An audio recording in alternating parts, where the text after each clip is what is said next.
Bonjour, je suis Dr Fernandez en droit, médecin généraliste et médecin-chef de la clinique sans diagnostic d'Uncock. Alors, nous pouvons dire que le paludisme, c'est une pathologie infectieuse causée par un parasite du type Plasmodium qui est transmis à l'homme par le biais d'une piqûre de moustique vecteur appelé l'anophèle femelle. En ce qui concerne le diagnostic du paludisme, dans la pratique courante, nous avons trois arguments. Nous avons des arguments épidémiologiques et en ce qui concerne le traitement préventif, c'est l'ensemble des mesures qui devront être prises pour éviter que le patient ne soit en contact avec l'anophèle femelle et donc éviter en quelque sorte que le patient ne contracte le paludisme. Effectivement, en ce qui concerne les personnes à risque de contracter la maladie, c'est-à-dire le paludisme, nous avons premièrement les enfants de moins de 5 ans. Il faut le dire, les enfants de moins de 5 ans représentent quand même 80% des cas de décès dus au paludisme dans le monde. Pour lutter contre le paludisme, le centre diagnostic d'Uncock propose des dépistages de paludisme et également une sensibilisation des populations dans le cadre du traitement préventif. En ce qui concerne le traitement préventif, il faut dire que il s'agira de communiquer énormément sur les différents moyens pour pouvoir éviter la maladie. Le patient aussi doit vraiment se responsabiliser et à ce niveau, c'est dormir sous la moustiquaire imprégnée et porter des vêtements longs en soirée pour éviter de s'exposer aux piqûres de moustiques.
Je suis M. Libala, technicien de labo à la maison de santé de proximité communément appelée Néomède, située à l'Ascension de Nzang.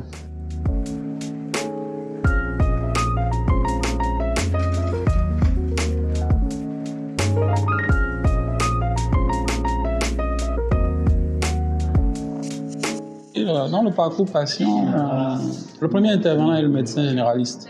Dès que le patient arrive, il est reçu tout de suite par un médecin qui prend en charge le patient, qui prend des paramètres. Les paramètres, c'est quoi? C'est la prise de tension, la prise de température et éventuellement la prise de poids.